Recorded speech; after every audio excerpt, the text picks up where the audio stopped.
the silicon photomultiplier and digital PET.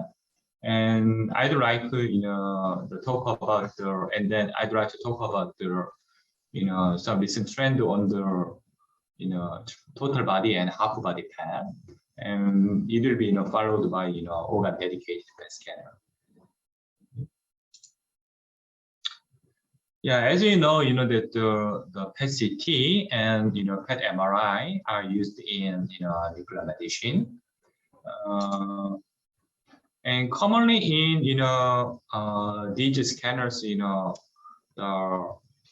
PET detectors used in PET CT and PET MRI commonly consist of scintillation crystal array and the array of photosensors.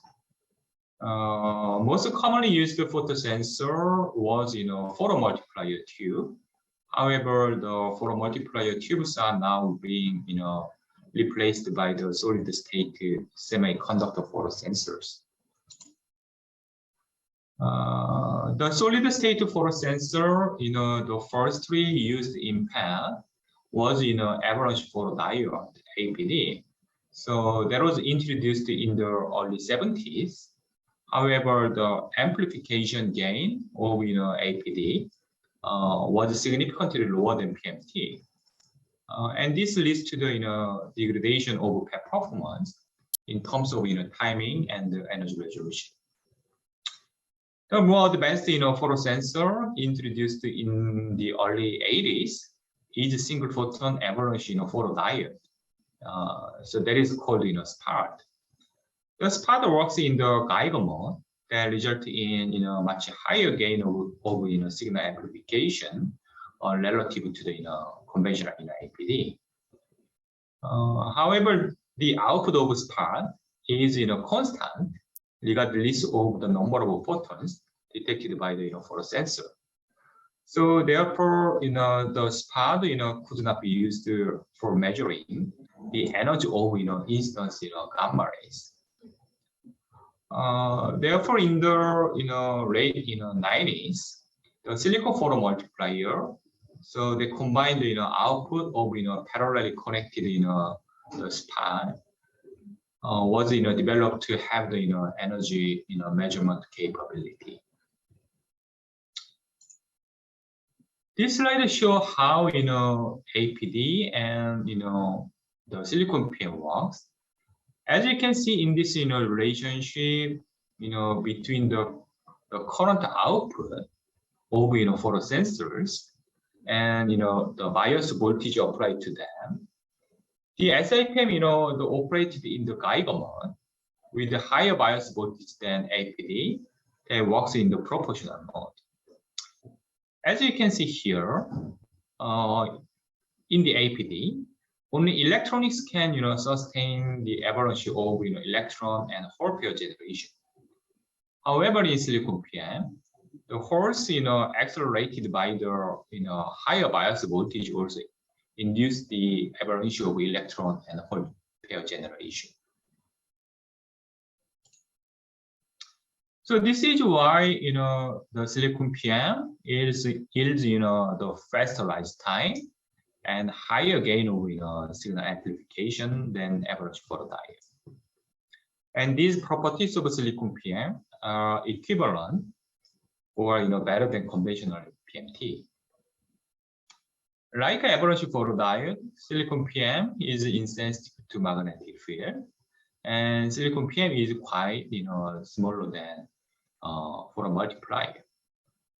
This allows for the use of silicon PM for advanced simultaneous PET MRI systems. As I told you, the silicon PM features the fast rise time of signal output, and this slide show how important the fast rise time of photosensor is to achieve good timing performance in PET systems. So as you can see in the left figure, slow rise time of scintillation pulse resulted in the uncertainty in the arrival time of pulses. The slow, rise time also leads to the increase of noise. There is, another source of, timing uncertainty in the scintillation pulse recording, as explained in the, live figure.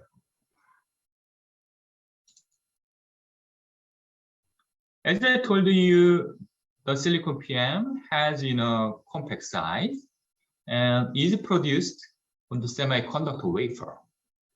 So this is the reason why we can produce a silicon PM array with, small data space between the, sensors, as you can see in this slide.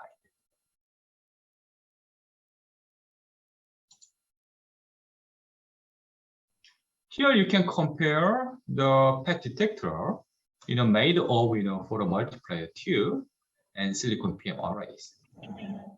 The silicon PM PET detector consists of, thin silicon PM array, and integrated, electronics is much more compact than, photomultiplier based ones.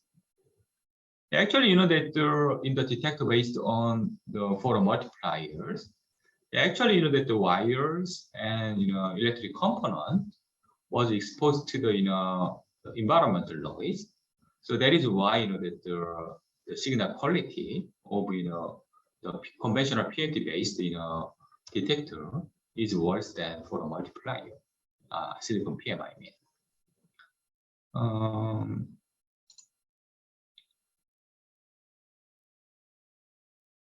As I told you, the silicon PM, array with, remarkably, smaller data space than PMT array is effective in the correction of, scintillation photons.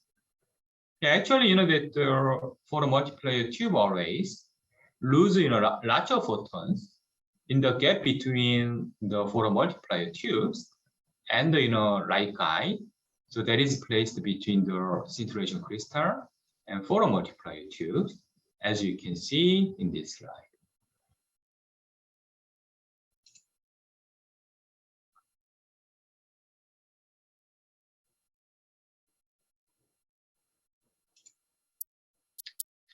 So this slide shows a PET detector that we developed using 9x9 LYSO crystal array with only 1.28 millimeter pitch between the crystals and 4x4 silicon PM array.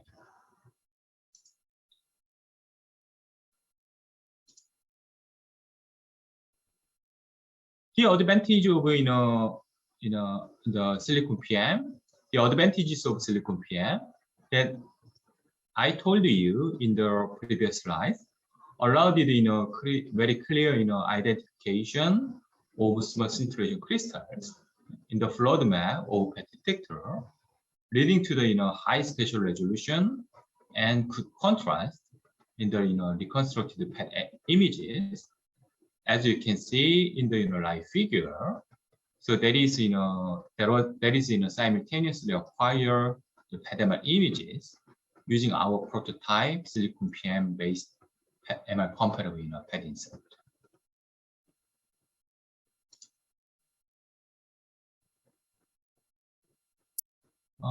The advanced features of silicon PM also enable the improvement of timing and the energy resolution of PET detectors.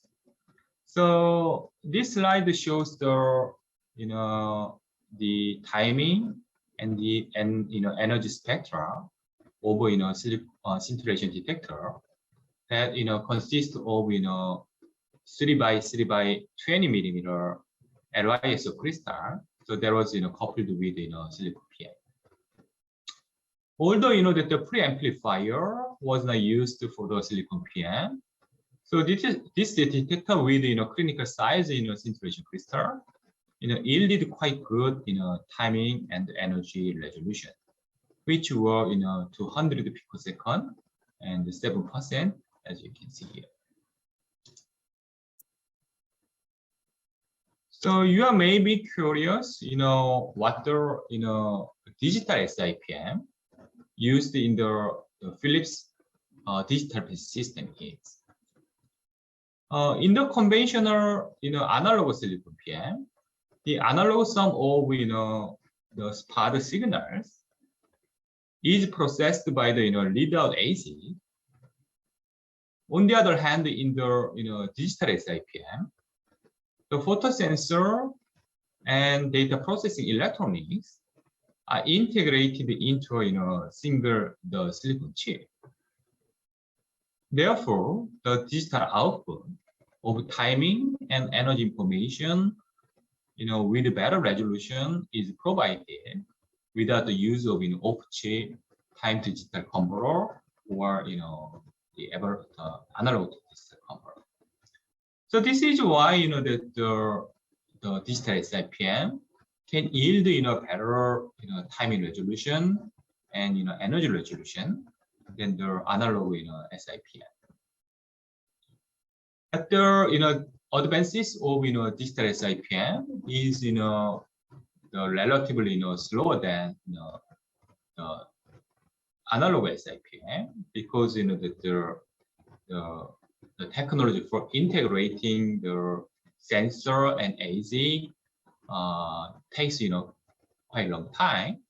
So it seems to me that the systems based on the analog SIPM sometimes outperform the PET system based on digital SIPM. Anyway, currently several preclinical imaging vendors are providing simultaneous PET MRI systems based on the silicon PM technology. The Brightonics imaging that I work for is one of them, and we are providing high performance the silicon PM PET insert, which can be combined with various MRI systems, including glucose superconducting magnet based ultra high field MRI systems and aspect imagings permanent magnet based 1 Tesla systems. This slide shows the sodium fluoride PET images of mice conducted with standard and very small activity of radio tracers. The high sensitivity of the Brightonics imaging PET insert allowed mouse PET images with very small radioactivity that was only 4 microcurie. So let me move to the clinical systems. Actually, that currently each clinical the vendors, PET vendors, are also providing the silicon photomultiplier based clinical PET systems. These are the GE Discovery MI, Philips Varios, and Siemens Biograph Vision PET system based on the silicon photomultiplier. So these systems commonly feature excellent timing resolution, so that are less than 350 picosecond. That is much better than timing resolution of PMT based the old PET systems.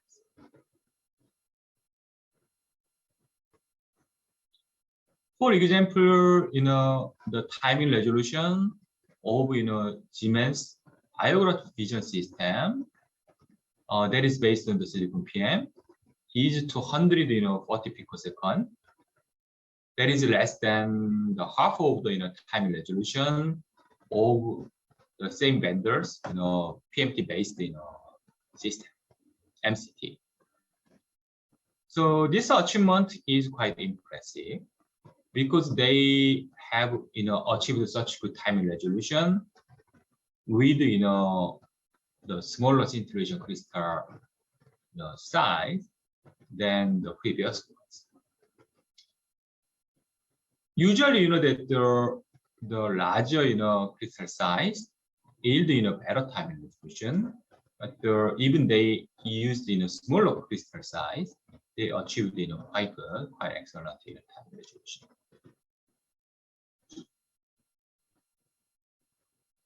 So by the timing resolution, the improvement from the 540 picosecond to 214 picosecond, they could reduce position uncertainty of line of response from 8 centimeter to 3.2 centimeter, as you can see here.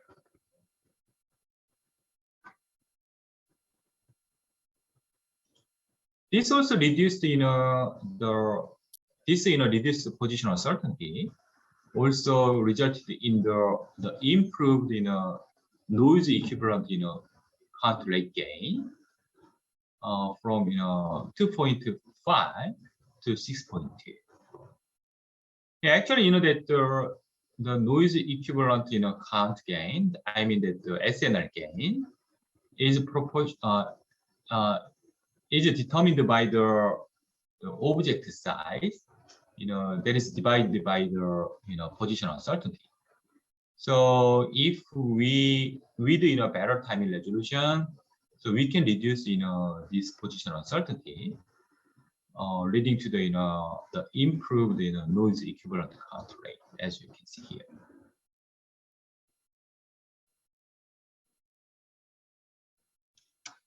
Consequently, the region detectability has been also significantly improved if you compare these images without time of flight information and timing resolution of 500 picosecond, and better timing resolution of 214 picosecond.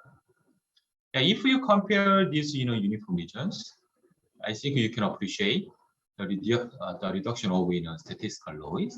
And if you compare this small lot, I think you can see the region detectability is improved by the this improved timing resolution. Actually, that the better timing resolution and time of flight information also leads to robustness to errors in the data correction, as you can see in this slide. I mean, that so these are the phantom images, so reconstructed without attenuation correction and attenuation map, so that mismatch with the emission data, and had image without scatter correction and without normalization. Yeah, so if we do not apply attenuation correction, scatter correction, and normalization correction to the PET images, each of them leads to the severe artifact, as you can see in this system, in these images. However, if we have sufficiently good timing resolution, for example, that the 360 picosecond timing resolution of our time of flight PET, you can see this artifact caused by the uncorrected the PET data was mitigated by the time of flight information.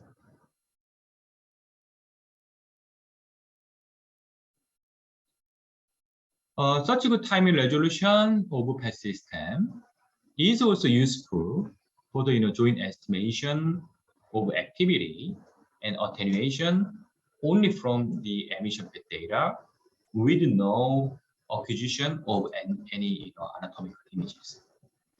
I mean that for this phantom data, we applied kind of joint estimation of activity attenuation.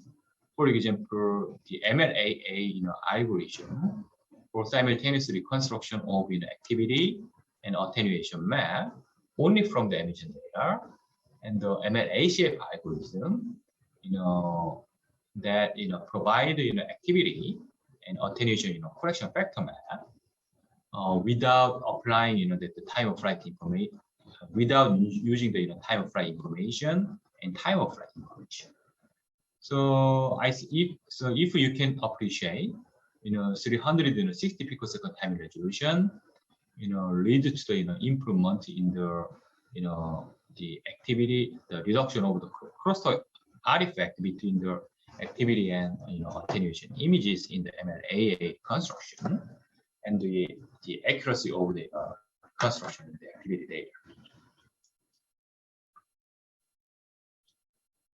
Now, however, the timing resolution of current clinical PET systems is not good enough for providing clinically acceptable activity and attenuation maps reconstructed simultaneously.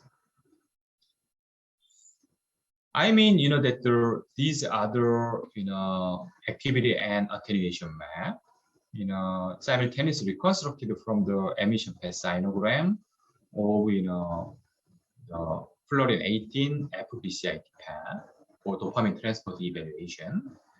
But if you look at the attenuation map, so there is remarkable the crosstalk artifact, and the noise level of attenuation map is not as good as CT-based attenuation map.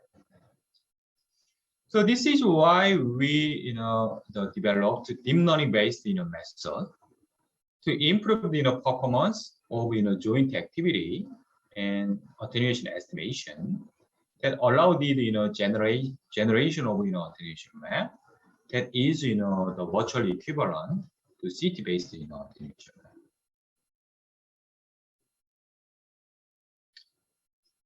This approach, using the simultaneous reconstruction and deep learning, was particularly useful for the mitigation of meta artifact in the PET attenuation.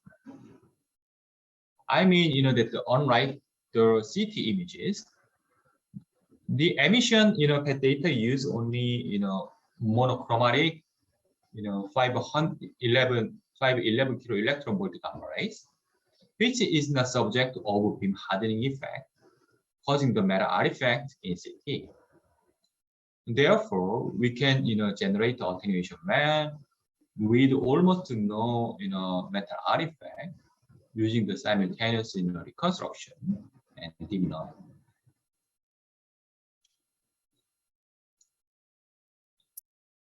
One of the remarkable trend in the advances in clinical PET system that I'd like to mention today is the extended axial length of PET scanners longer than before. The extended the axial length leads to the improved sensitivity and count rate performance. For example, that the sensitivity of G discovery MI PET system with 5 detector links and 25 centimeter axial field of view is higher than 20 the CPS per kilobecquerel, and each peak NECR is over 260 kCPS. The improved physical performance of long axial field of view PET systems, and that the sophisticated memory reconstruction algorithm that guarantee the convergence of solution allows the sustainment of good image quality with short PET acquisition time.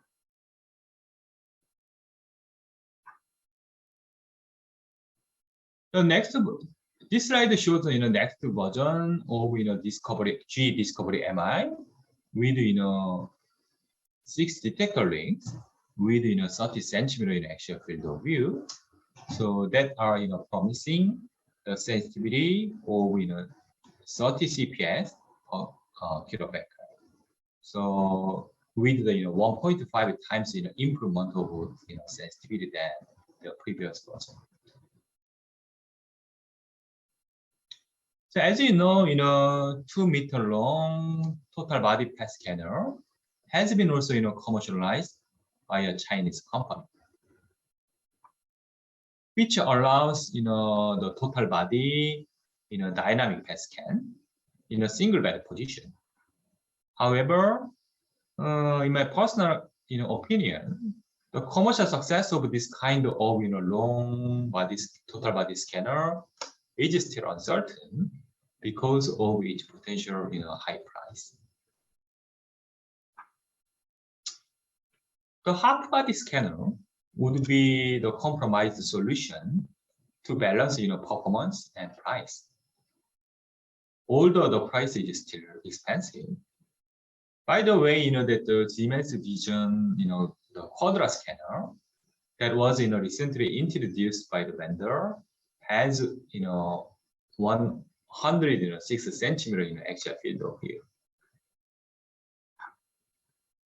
The vendor claims that the 1 meter is more practical than 2 meter because that the 1 meter long the scanner can cover the body from tight to head in almost all clinical PET system scans. I mean,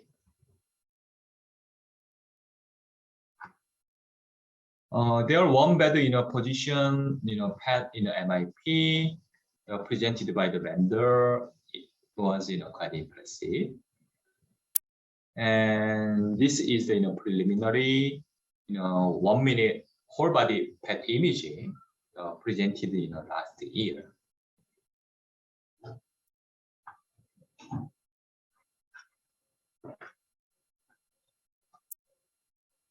Another advantage of half body PET system over the total body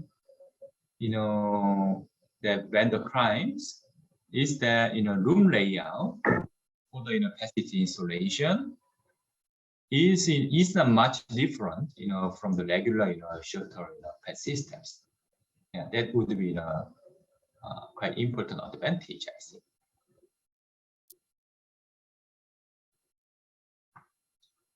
So let me now move to the last topic of my talk. The last topic that I'd like to tell you about is emerging brain dedicated PET scanners. So as you know, there has been no cure for Alzheimer's disease, but there is only medicine available for temporarily reducing the symptoms of the patient. However, last year FDA approved the first the AD drugs, I mean the aducanumab, to treat the patient with Alzheimer's disease using their accelerated approval pathway. And many other potential drugs are in phase 3 trials. Therefore, we can expect dramatic increase of brain PET scans for monitoring the treatment effect of these new drugs. Therefore, the Brightonix imaging, which I work for, is developing a high performance PET scanner that allows these brain PET scans both in sitting and supine position, as you can see here. You can also utilize this scanner for the breast cancer imaging and the PET scan of other peripheral organs. Because the space the required for installing this scanner is much smaller than regular whole body PET systems, we can expect this scanner can be useful in countering the growing brain PET scans.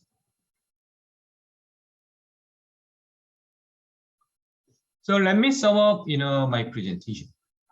So in this presentation, I told you about the recent advances in PET instrumentations, including the emerging of silicon PM-based preclinical and clinical PET systems in market, and total body and half body PET systems. And I also introduced brain-dedicated PET system for encountering the growth of brain PET studies. Thank you. Thank you for your attention. Hi, I'm Kim, a PhD candidate of Seoul National University. and thank you for invitation me TEIN 2022. Today, I want to talk about the new approaches to personalized dosimetry for PRRT. Here are the contents of my presentation. So, peptide receptor radionuclide therapy, PRRT, is a kind of molecular therapy used to treat a specific type of cancer called neuroendocrine tumors. For PRRT, a cell targeting protein or peptide is combined with a radionuclide, creating a special type of radiopharmaceutical. Dotatok and dotatate are well-known anti-targeting peptides, and these peptides are combined with radionuclides, including lutetium-177, to provide radiopharmaceuticals. PRRT is considered as a target therapy because radiopeptides are highly selective in their ability to specifically reach and damage tumor cells while limiting radiation exposure to healthy tissue. Lutetium-177 dotatate therapy is the most emerging PRRT, as it has good targeting performance to neuroendocrine tumor cells. In particular, lutetium-177 emits particles with 498 kiloelectric volts, which have a short range in normal tissues. So it results in less side effect to normal tissue, which is desired in radiation therapy. Furthermore, lutetium-177 emits gamma ray of 208 kiloelectric volts, which makes it available to obtain CT images. We call this kind of radiopharmaceutical as diagnostics, which is the combined word of therapy and diagnostics. The figures shown below are gallium-68 dotatate images and lutetium-177 dotatate SPECT images. The arrow in each figure indicates tumor region, and we indirectly confirm the targeting performance of lutetium-177 dotatate to tumor cells. In this presentation, I will discuss internal dosimetry after lutetium-177 dotatate therapy. So let me talk about what is internal dosimetry. Internal dosimetry is a process to assess the absorbed dose of the interesting region. It is required to analyze the energy distribution in body tissues quantitatively to ensure an accurate therapeutic prescription. That is, it is essential to protect normal tissue from side effects and maximize therapeutic effects in case of multiple cycle PRRT. For example, the dose limits of kidneys and bone marrows are 23 and 2 gray respectively. So it is desired to maximize tumor dose while keeping kidney and bone marrow dose less than dose limits. To perform internal dosimetry, PET or PRRT images could be used for the acquisition of radiation activity information. There are two main streams for internal dosimetry: organ-based and voxel-based dosimetry. So the next subject is for voxel-based dosimetry for lutetium-177 dotatate therapy. The medical internal radiation dose committee's internal dosimetry approach is used for organ-based dosimetry. The absorbed dose could be calculated using this formula. RT is target organ and RS is source organ. A is the function of activity in time, and S value is the pre-calculated dose conversion factor. This approach assumes that all patients have the same anatomical characteristic corresponding to age and sex-specific digital phantoms as shown in the right figure, and the radiation activity distribution in such organs is homogeneous, so it is not suitable for patient-specific dosimetry. This is why we are interested in voxel-based dosimetry. Voxel-based dosimetry is an approach to consider radiation distribution and anatomical information at the voxel level using nuclear medical images. There are various ways to perform voxel-based dosimetry, including multi-color simulation and VSB approach. The VSB approach is similar to the organ-based dosimetry, but it considers radiation absorption in voxel level, not in the vocal level. The multiple VSB approach is an improved VSB approach, which is proposed by Dr. Minsa Lee. Voxel-based dosimetry can be achieved by multicolor simulation. GATE software is most widely used tool. As multicolor simulation could provide precise dose estimations, it is regarded as ground truth in many dosimetry research. Here is the procedure for lutetium-177.6 dosimetry with GATE software. First of all, image preprocessing, including image resampling, co-registration, and volume of interest delineation was performed. After preprocessing, a dose map is generated using lutetium-177 SPECT CT images. The time integrated activity map derived from sequential images, SPECT images, and CT image are used as input images for the voxel source image and phantom respectively. After the generation of those maps, the absorbed dose of VOI is calculated. Image resampling is performed to match the voxel size of CT image and SPECT images. It is required to reduce error at boundary and simulation time. Image co-registration is performed to generate time-integrated activity map. For nonlinear interpolated registration, elastic software can be used. VOI delineation for dosimetry is performed using 3D slicer software for kidneys and bone marrow, and BIM software for tumors. The figures shown below are the examples of VOI delineation using 3D slicer. As mentioned previously, CT image is used for voxelized phantom.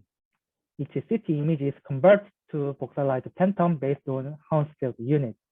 The voxel-wise time-integrated activity map was generated from sequential images acquired at different time points using trapezoidal sum as shown in left figure. Finally, the absorbed dose was calculated for each organ by mass-weighted sum of each voxel. The figure described in right is an example of kidney dosimetry. After generation of those map, the kidney mask map was applied and mass-weighted voxel sum was assessed. Through this procedure, we can estimate the absorbed dose precisely.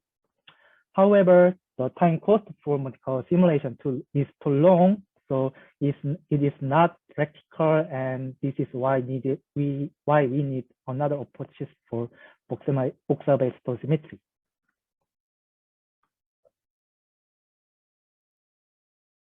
The VSB approach can be an alternative approach. VSB approach is the voxel-level version of organ-based dosimetry. Using the VSB kernel, which describes the dose contribution in 3D metrics, we can estimate the absorbed dose in the voxel level. The conventional single VSB method was used before, but as it assumes that the medium property of the human body is the same as water, the errors occurred in lung and bone regions because these regions have different medium properties than water. Accordingly, the multiple VSB method, which can consider actual medium property by generating VSB kernels in the various medium, was proposed. Here is the detailed procedure of the multiple VSB method.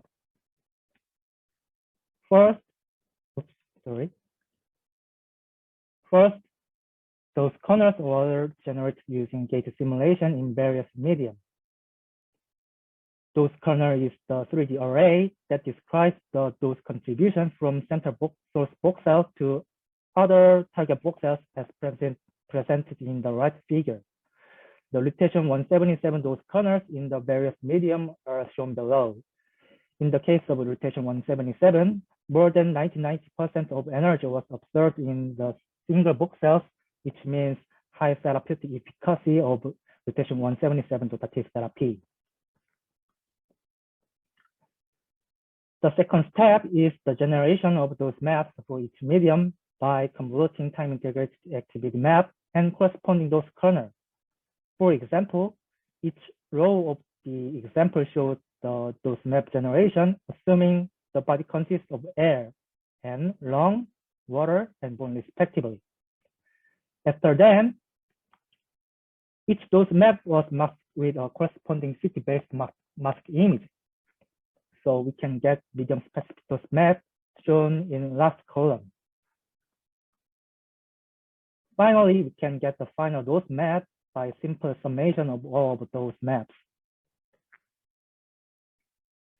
Here are the dose maps acquired using Monte Carlo simulation and the multiple BS approach. The 20 patients SPECT data acquired in Malaysia Sunway Medical Center were used. The highlight regions indicate bone metastasis in the thoracic spine. The number indicates the number of corners, that is the number of medium properties considered. We can see that 20 GSP corner set provides the most similar dose map compared to the Monte Carlo simulation. The right box plots show relative errors of dosimetry for all patients. We can see 20 GSP corner set provides the most accurate dose estimation, even in the bone marrow and bone metastatic tumors, where the medium property is inhomogeneous. Here are error maps acquired by each method, and the red circle indicates a bone metastatic tumor in the pelvic bone. It is obvious that the error was minimal when 20 GSP corner set was applied. And this figure showed isodose maps and dose volume histogram. We can also observe that 20 BSP corner showed similar results compared to the Monte Carlo simulation. So this is the conclusion of the first session. Multiple BSP approach provides accurate dosimetry compared to the Monte Carlo simulation for the cases of lutetium-177 dotative therapy. Multiple BSP approach is practical for individual dosimetry, as this approach takes less time than Monte Carlo simulation. Accordingly, accurate dose estimation will be useful for managing administration activity to prevent the adverse effects of the therapy and investigating tumor dose response to further optimize the therapeutic efficacy of lutetium-177 dotatate. The next session is for the simplification of lutetium-177 dotatate therapy. The simplification of internal dosimetry process is of interest for practical and routine patient management after the therapy. As a part of it, the single measurement approach was suggested. Yes, the observed dose derived with a single measurement after 4 days could yield acceptable error compared to the dose acquired with sequential images. On the other hand, hybrid dosimetry was suggested to simplify the dosimetry process, as the hybrid dosimetry requires a single SPECT CT image and planar images for each treatment cycle. It could simplify the dosimetry process. We can summarize 3 different dosimetry approaches as described here. For 3D dosimetry using sequential SPECT CT imaging, hybrid dosimetry, and organ-based dosimetry using planar image are discussed on this page. As we already know, the more SPECT CT images include, the more accurate dose could be estimated. And the tendency of simplicity is the opposite. At the first time, we tried to find a different approach that is simpler than hybrid dosimetry, but accuracy is comparable. So we start to study the feasibility of the application of patient-specific S-value to planar-based dosimetry, as only one specificity data is required for the entire treatment cycle to estimate patient-specific organ S-value. It would be simpler than the hybrid dosimetry. The feasibility could be confirmed by a comparison of the accuracy of each dosimetry approach. However, there are some previous studies for patient-specific S-values, but they only considered the accuracy of derived patient-specific S-values and did not focus on simplification of dosimetry procedure. So let me get back to the introduction of my work. As explained before, the simplification of dosimetry is the concern of rotation 177 to 38 therapy. There are three different approaches for dosimetry according to what image data were used. The voxel-based dosimetry using sequential spectroscopy image is potentially more accurate than organ-based dosimetry, but requires additional time and cost. Hybrid dosimetry using a single spectroscopy and sequential planar images was suggested in order to reduce this burden. On the other hand, planar dosimetry with patient-specific organ S values could be used to further simplify the dosimetry procedure, as it requires only one spectroscopy image for dosimetry of the entire cycle treatment. Here, we investigate whether planar dosimetry with patient-specific S value could be an alternative approach to hybrid dosimetry. The planar dosimetry with patient-specific S value was compared with full 3D dosimetry using multicolor simulation and hybrid dosimetry. Full 3D dosimetry using sequential spectroscopy images was performed through multicolor simulation with GATE software. Hybrid dosimetry was performed using those latent maps acquired from multicolor simulation and time activity curves derived from planar images. Planar dosimetry was performed using patient-specific S values, which were calculated using the multiple VSB method with a CT image of the first treatment cycle. The radioactivity over time of each organ was estimated using sequential planar images for the planar dosimetry.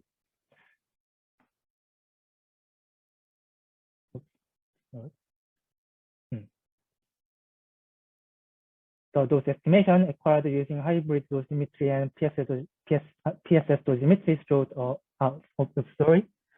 observed dose of kidneys, bone marrow in the spine, liver, and spleen were assessed using each method. The relative difference of observed dose obtained using full 3D dosimetry and the other two simplified methods was analyzed. Wilcoxon sign length test was performed to compare the hybrid dosimetry and the planar dosimetry using PSS. The average observed dose were summarized in the table. The hybrid dosimetry and PSS dosimetry yield similar observed dose regardless of the treatment cycle as shown in the table. It implies that the derived patient-specific S value is robust regardless of treatment cycle. So those estimations acquired using hybrid dosimetry and PSS dosimetry showed a strong correlation when Pearson's correlation analysis was performed. Wilcoxon sign length test showed that there is no significant difference between the result obtained using hybrid and PSS dosimetry method. The cycle number does not affect the tendency of the results. in conclusion, we confirmed that the planar dosimetry with PSS yields almost similar dose estimation compared to the hybrid dosimetry. As the PSS derived from CT image used actual patient's anatomical information, the planar dosimetry with PSS provides reliable results. In addition, the result of the PSS dosimetry showed similar results to the hybrid dosimetry for later cycle treatment, even though PSS were derived using a CT image of the first cycle. As a result, PSS dosimetry could allow practical patient management compared to the hybrid dosimetry and full 3D dosimetry. This is my last page of my presentation. Thank you for your attention. Please ask a question if you have. Thank you.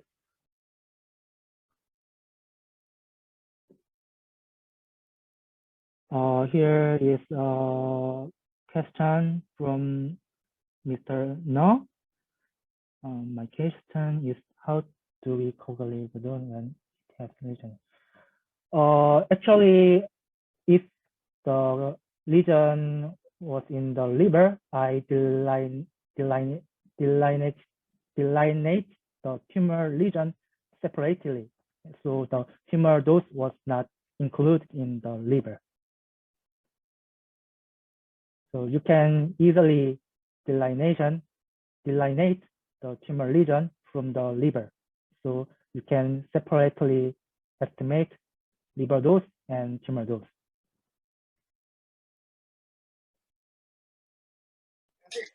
So, one question is comparing so applying the planar-based dosimetry. My question is there some patient factor that may produce some error? So, like, have you seen what kind of factors may be relevant to error? Is there some factors you have seen, or? That is good question, because there are some issues when I perform planar dosimetry. The most notable issue was the imposed lesion. I mean, some lesion is, especially for liver, some patients have too much lesion in the liver, so it could impose other organ like kidneys. So we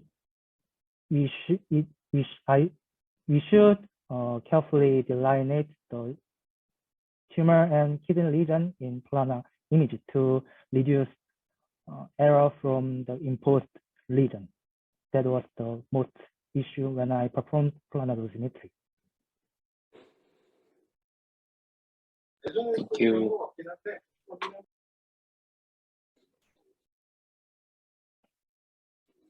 If there are any questions, if there are any no questions, I want to wrap up my presentation. Thank you for your attention.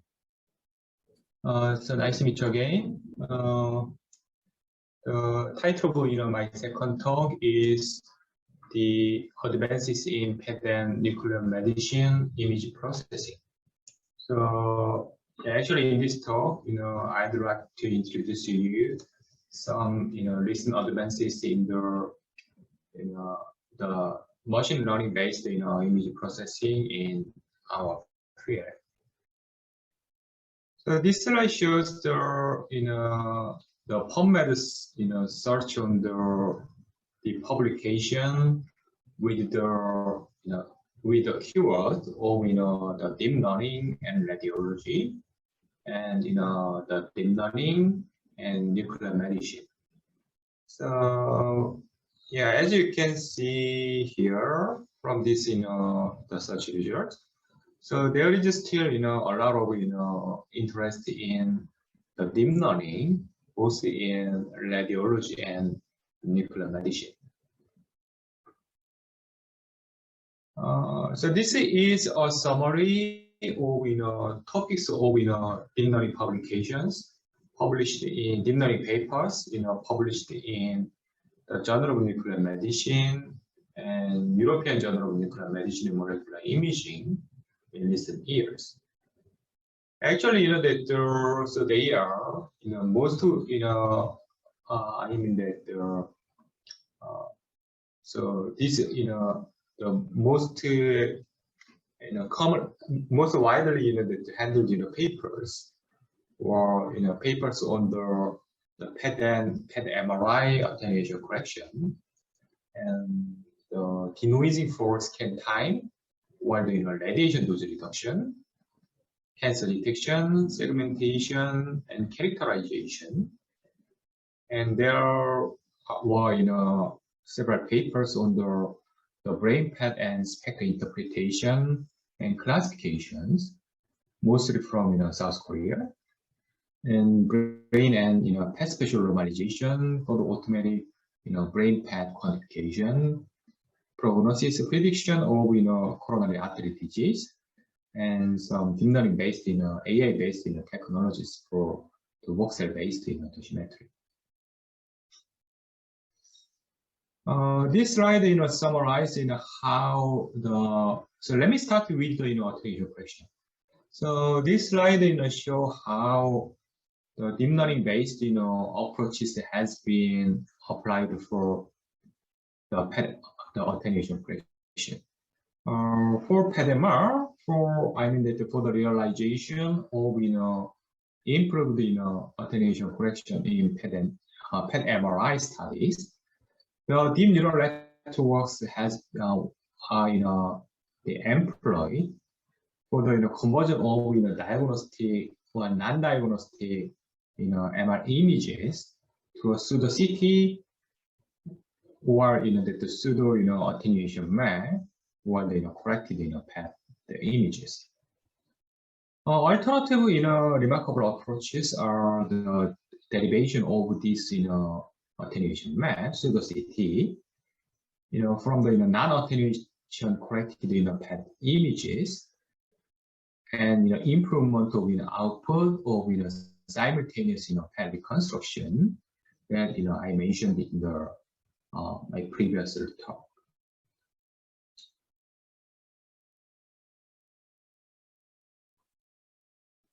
Yeah, actually, that the time of flight, as I told you in the previous talk, time of flight information allows simultaneous reconstruction of activity attenuation based only on the attenuated emission PET data set.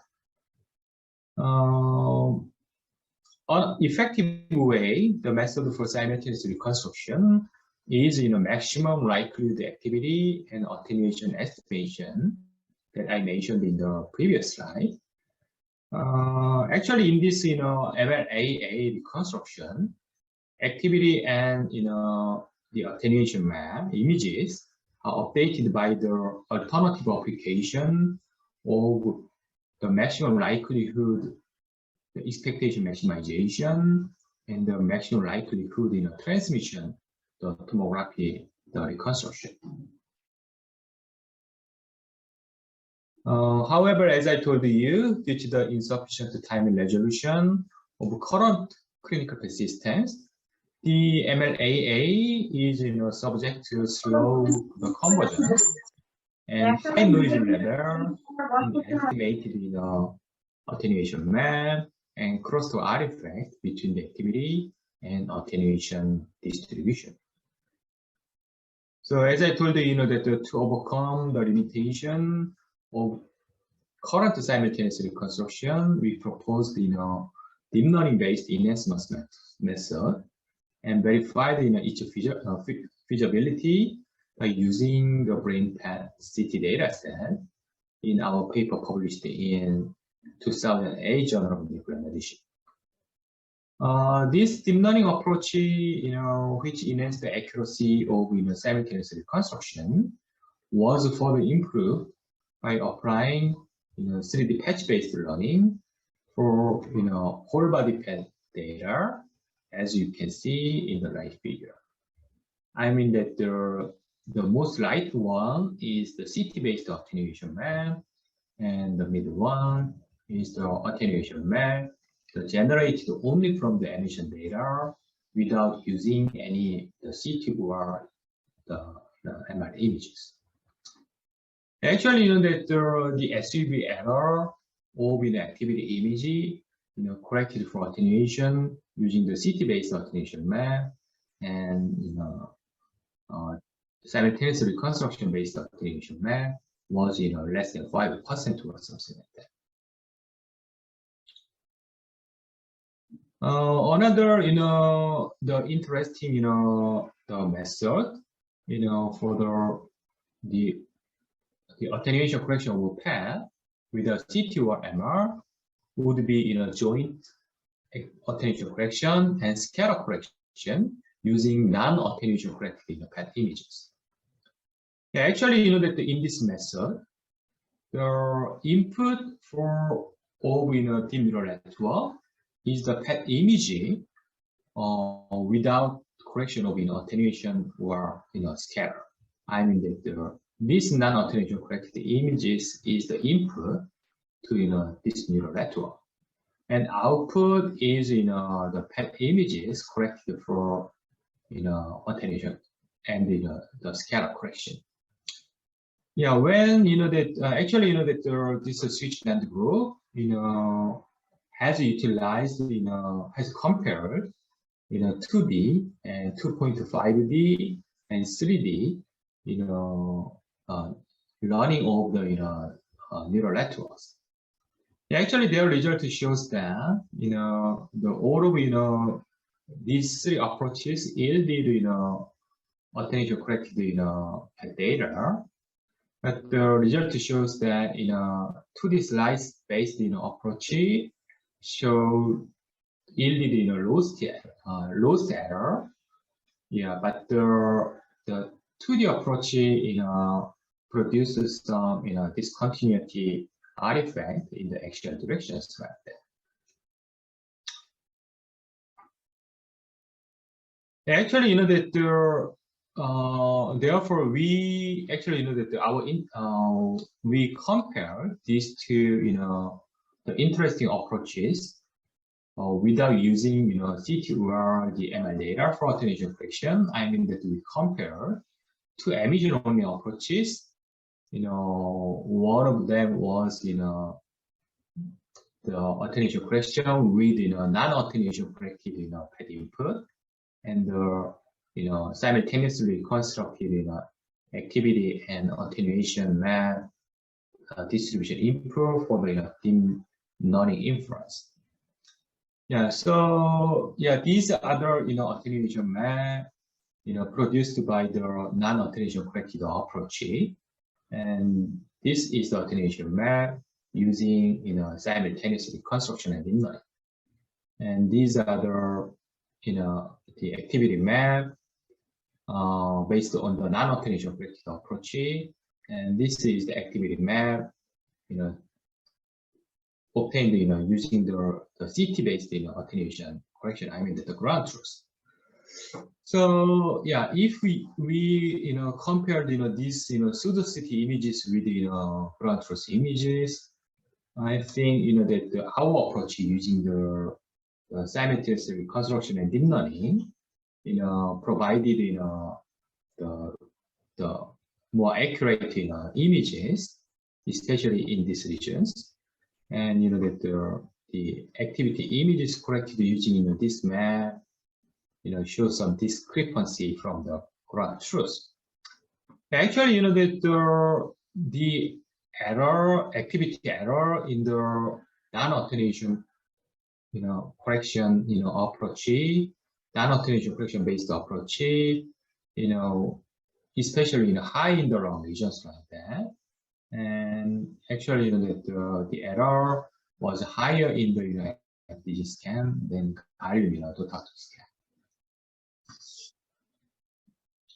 As I told you, our approach using the simultaneous reconstruction and deep learning was quite useful for mitigating the artifact due to the metal implant.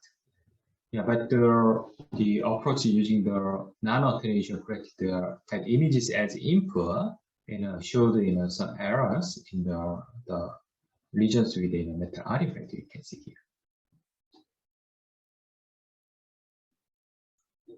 So yeah, let me now move to the the PET attenuation correction for PET MR.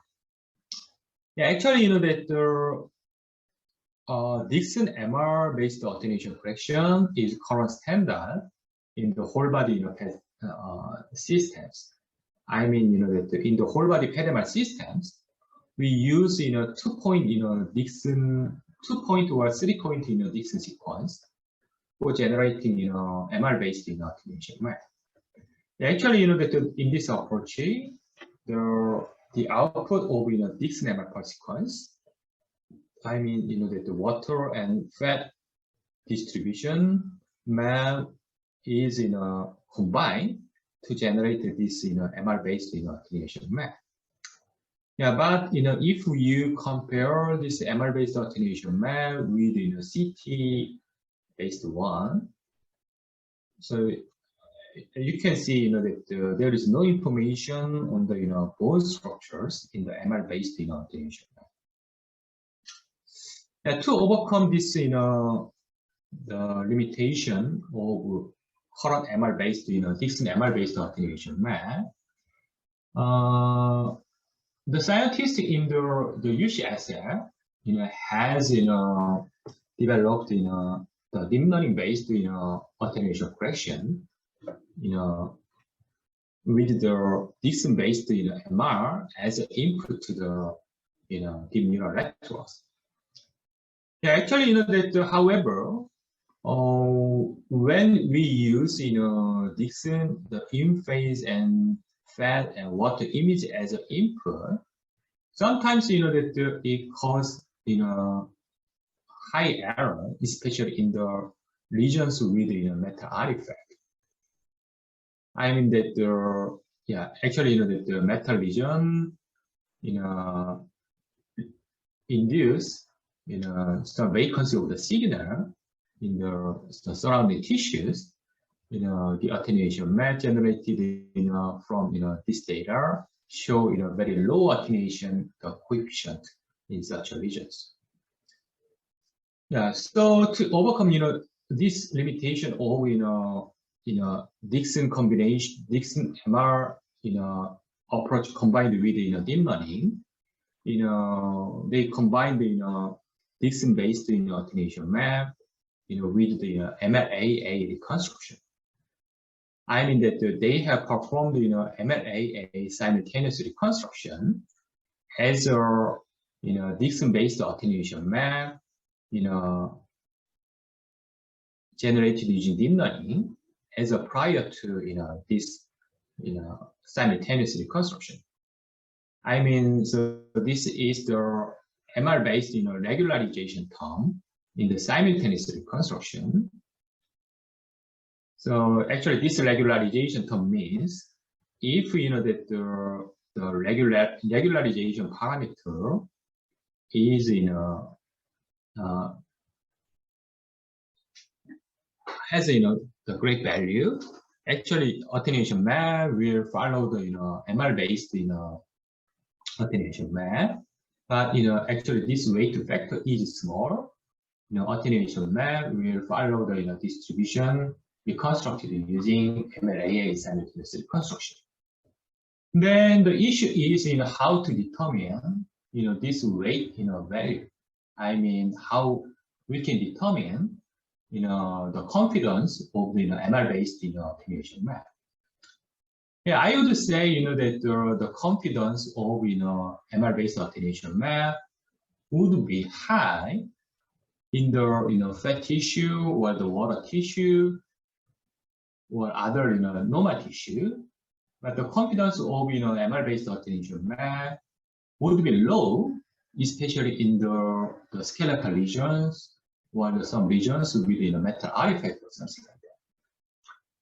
Then that we need to estimate such uncertainty of the attenuation map inference in dim learning in some way.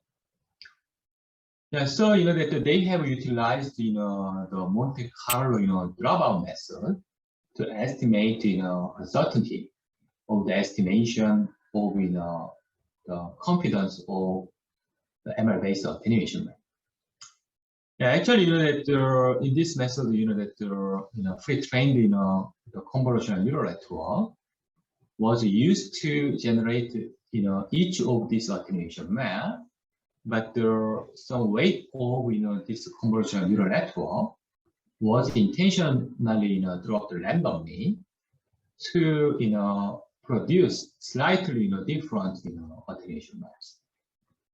So if we calculate the composite the average map, so so we can generate mean imaging, and that if we calculate variance between in the pixel level using these images, we can also generate variance.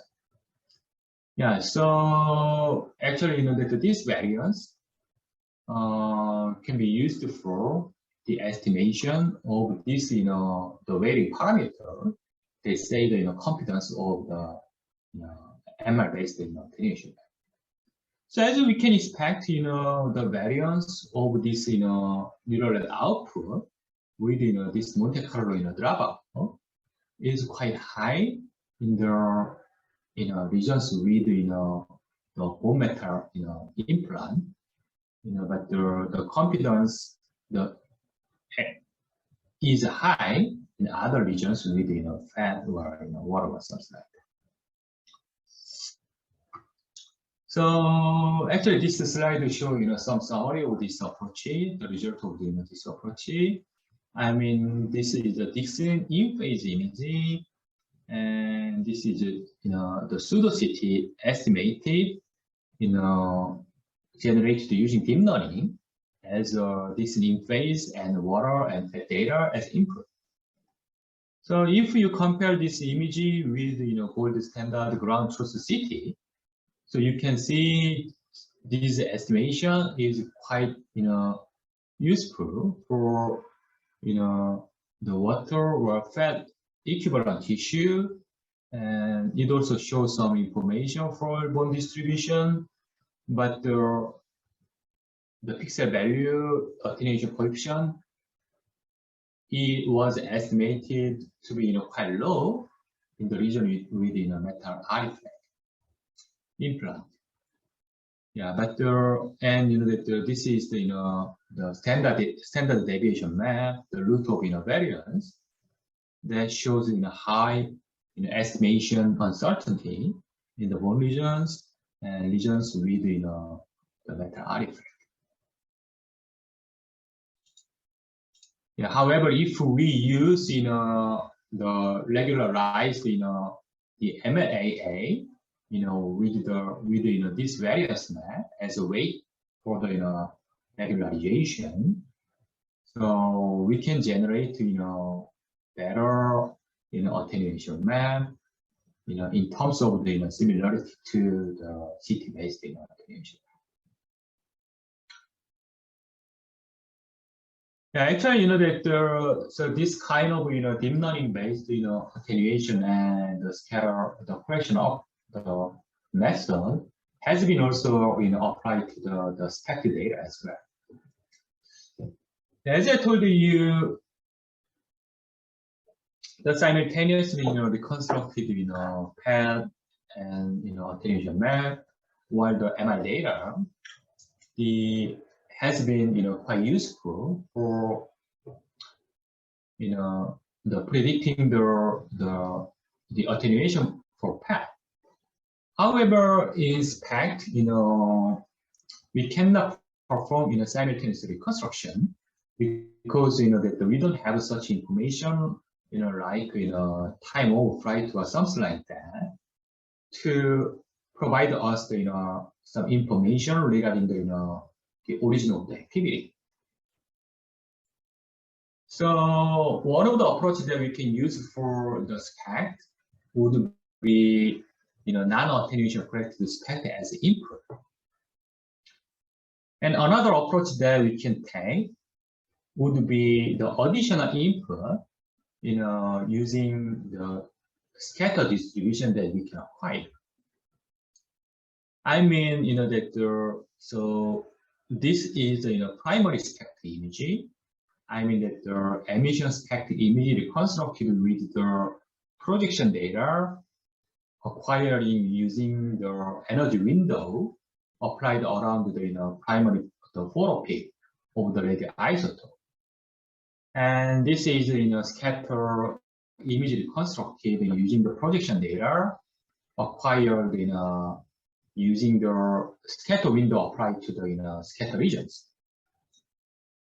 Yeah, actually, this scatter distribution would be related with the both of activity and attenuation map.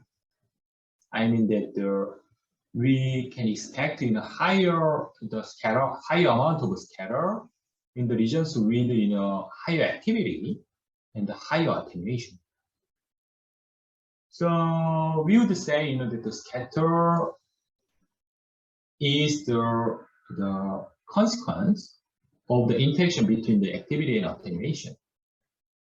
Yeah, but in the reality, we can have the information on this primary distribution and scatter distribution, but we don't know about the attenuation map. So the purpose of this approach was to generate this attenuation map given activity and scatter distribution.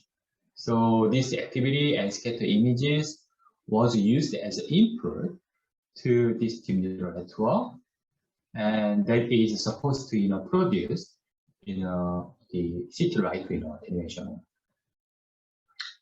I think this is quite relevant in terms of physics, because that the scatter the attenuation has some relationship, the very nonlinear relationship with activity and scatter distribution.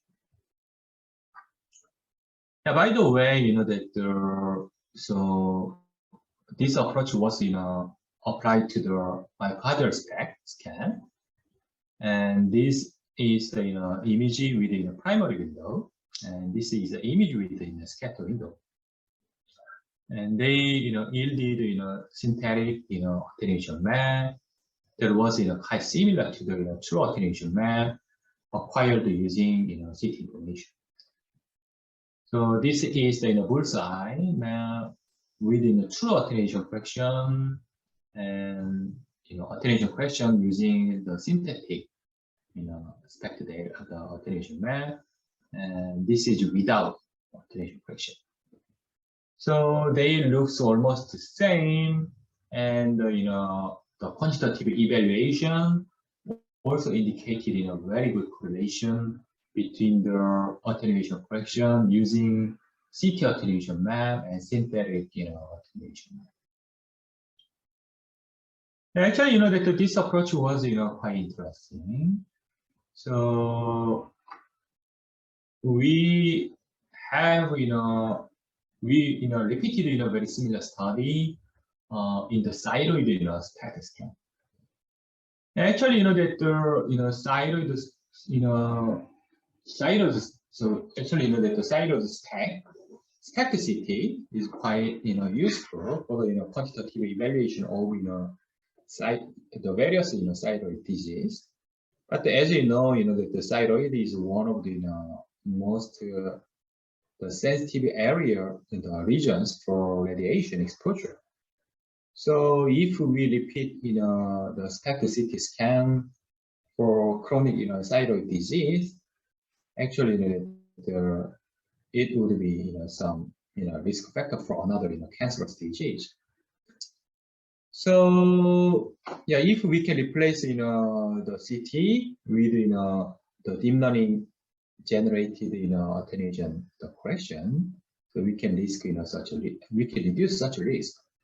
So we applied this approach, this method using the primary data and scatter data, And this is the predicted attenuation map, and this is the ground truth. Yeah, so the result was, I think the result was quite satisfying. I mean, the attenuation map, acquired, generated using only the emission data was quite similar to the ground truth. In terms of the position of the bones here, and the very clear margin of lungs and some cavity, and the boundary of the tissue.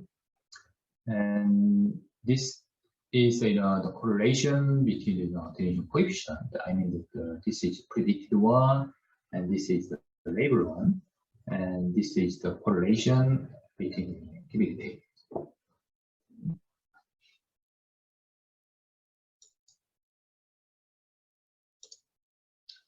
Yeah, so let me now move to the let me more talk about the scatter.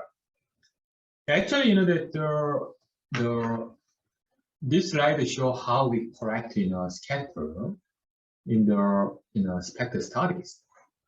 Yeah, most widely used the scatter correction method is dual energy window based one, as you may know.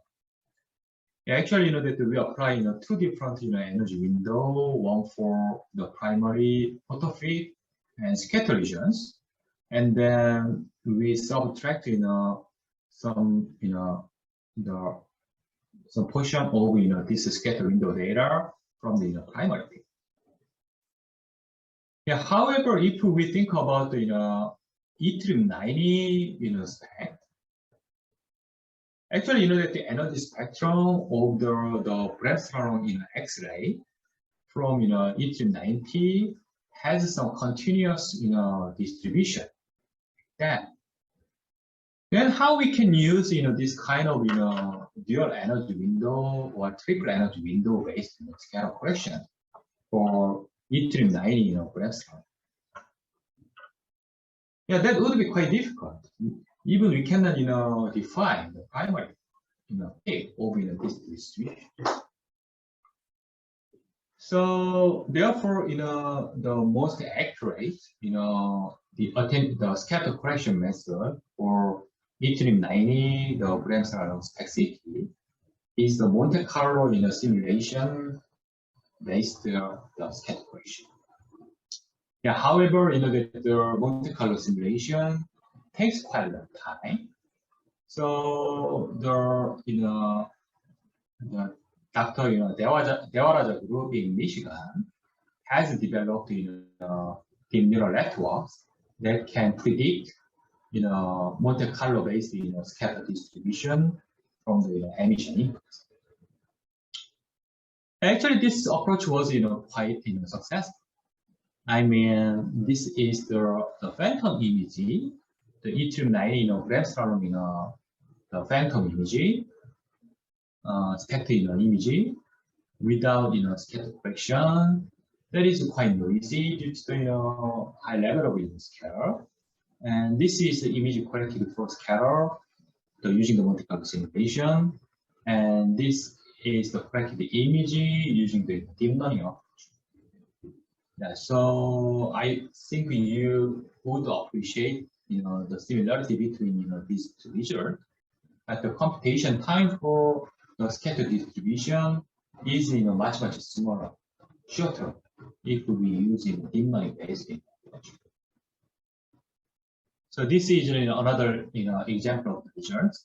I mean that so this is the yttrium 90 spec without scatter correction, and Monte Carlo based scatter correction, and deep learning based scatter correction.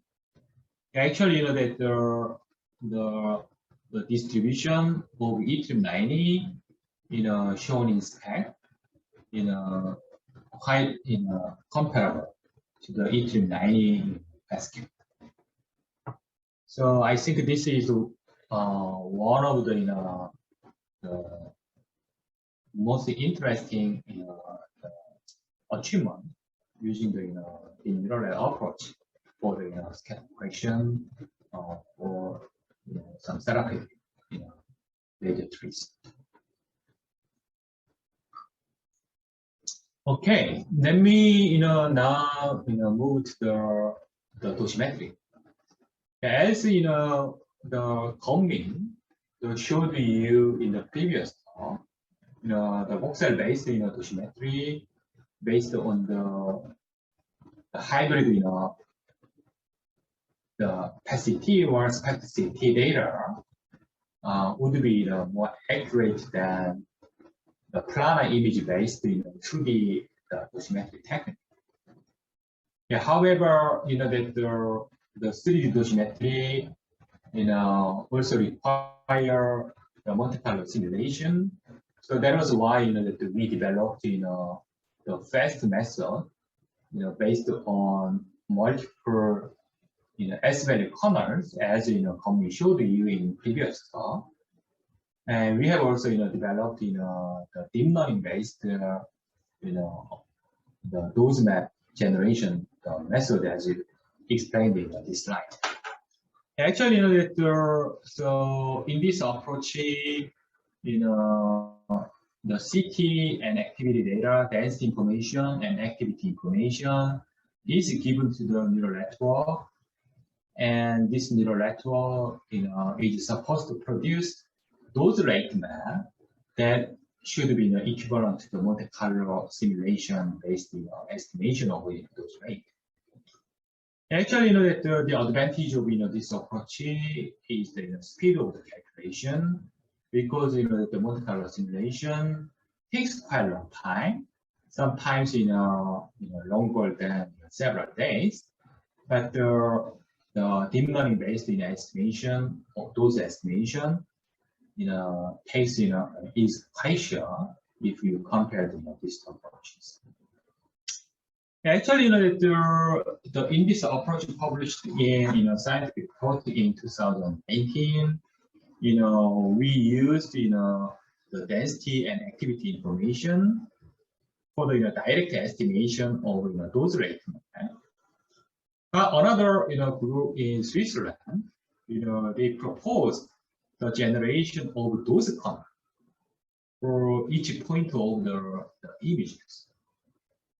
I mean that they used only the CT, CT as an input to the deep neural network, and the neural network, estimate the dose distribution corner around the center of this CT data. So CT input and dose distribution corner output. So if we apply this dose corner for each point to the activity data, then we can acquire the whole body the dose map or something. So difference between our approach and the approach of Switzerland group is that we directly estimate the dose map, and they calculate dose corner first, then apply it to the activity data to acquire the dose map as a final result. I think that this approach also has quite strong physical relevance, because the dose distribution is totally depending on the surrounding materials, if the isotope is determined. So actually, this paper published in European Journal in 2020, they showed that the outcome of deep neural network is almost equivalent to the Monte Carlo simulation output. Okay, actually, so this is the Monte Carlo simulation output, and this is the output generated using the multiple S value based approach. Now they claim that that deep learning based approach has advantage over our multiple S value based approach that Gong-Min introduced today, in terms of the continuity in the boundary regions like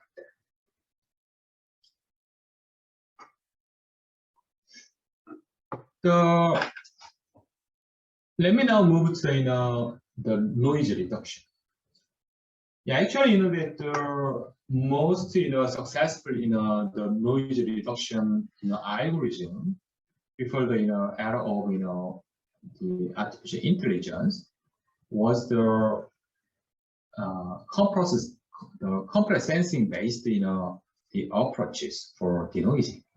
I mean, the total variation minimization based on, this equation is one of the most successful approaches for reducing the noise, especially in the natural data and XLCT data.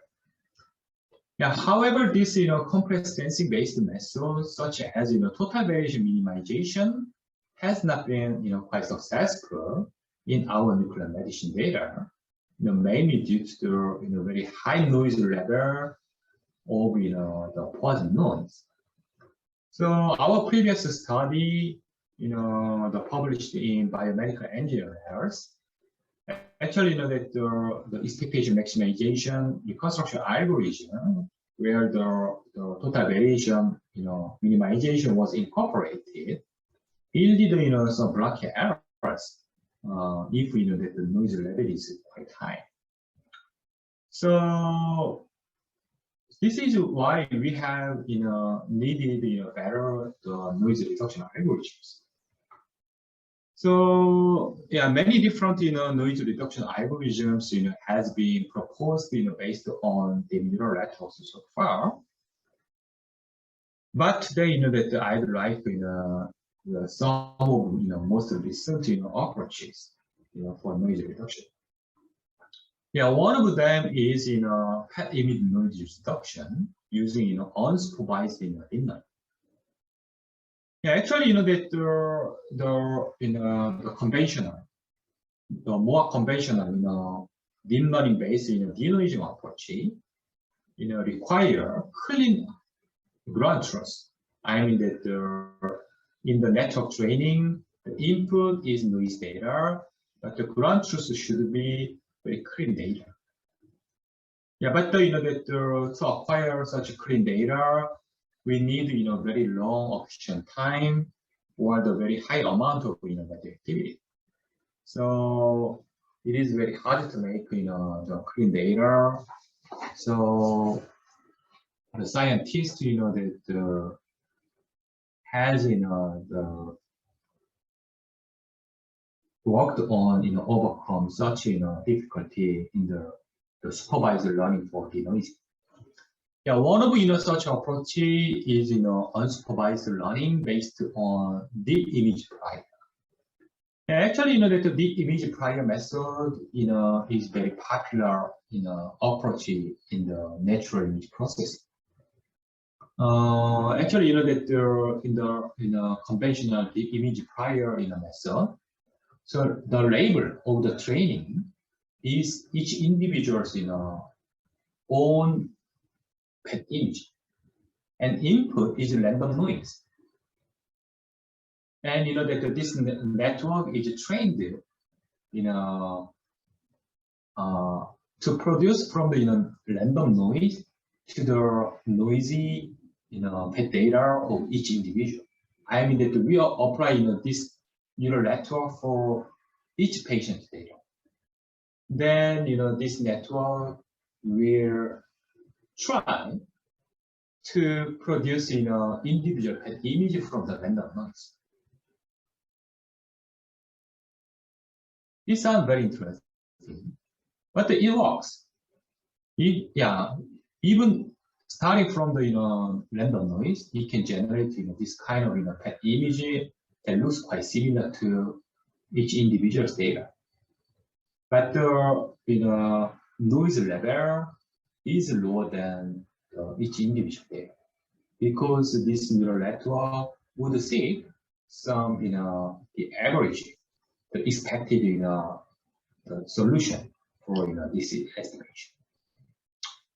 And if we use the CT or MR anatomical imaging rather than random noise, so the solution will converge the faster, because that some anatomical information is given to this network, So that would be better than randomness.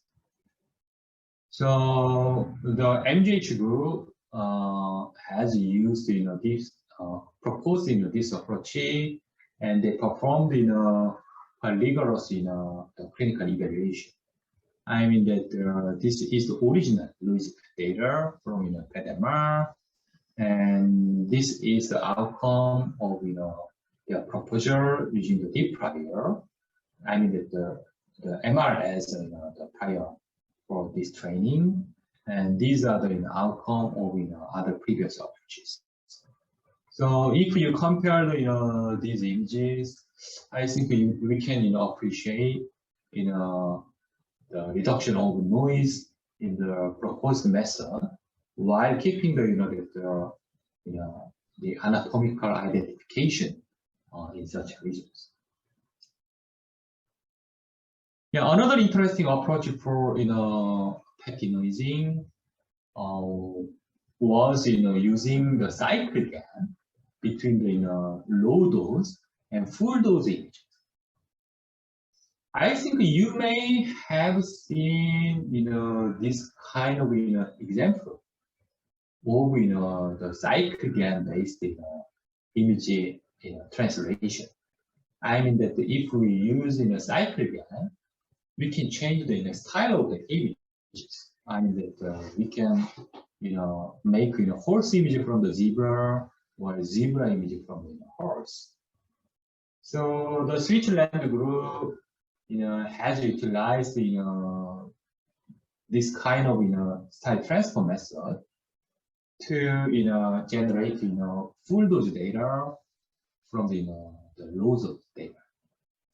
Yeah, they simultaneously trained the generator for from low dose to full dose and generate full dose to low dose and some discriminators.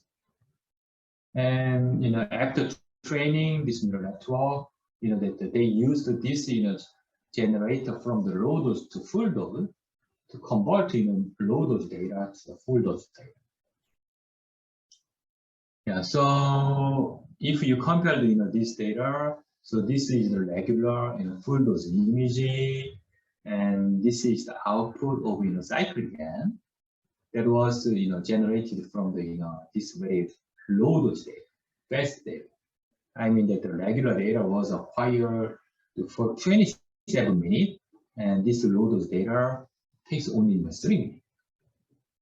But actually, my first impression was that cycle gap reduced the noise a lot, but unfortunately, the image pattern seems to be some quite different from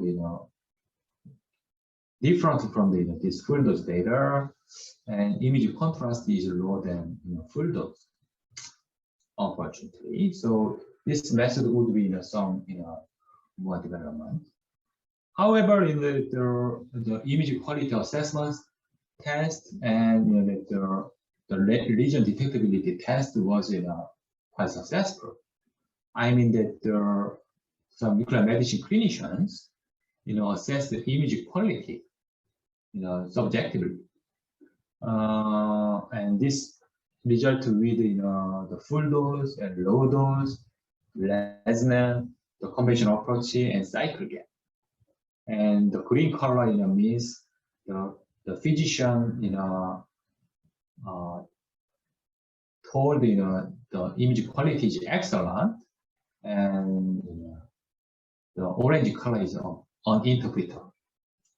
So actually the cycle again showed equivalence the image quality in the head and neck regions, but the image quality was not the perfect, the acceptable, maybe the equivalent to the full dose in the torso regions like that. But most image quality was good according to the physician's interpretation, and region detectability was not so bad. I mean that the region detectability even in the torso region was equivalent to the full dose data. Another interesting approach would be noise to noise, self-supervised device. Actually, so this is an approach that we take for several years for the denoising of brain PET data and the bone scan data. Actually, I mean that so this is the network model, the cartoon for the explaining the noise to clean conventional the noise to clean approach. I mean in the noise to clean approach, the input is noise data and output is clean. So in the training of this neural network, so noise input is moved to the clean target. So it will follow the some consistent gradient. Now, what happens if we use noise data as output, rather than clean? Yeah, actually, that if we use some independent noise data from the input, actually, that the gradient of this network training will be different for each of the inputs, noise inputs, like that. But their averaging would be almost the same as in the training of clean data. So this is why that the noise is working without clean image target. I mean the noise approach need only independent noise data without using clean output. So this is very interesting approach because it doesn't need clean image as a rate for the training. It only need noise data, very short data, but it works. Very interesting. So I mean that so this is brain PET imaging. Standard brain PET image required for 300 seconds, and this is it took only 10 seconds and 20 seconds.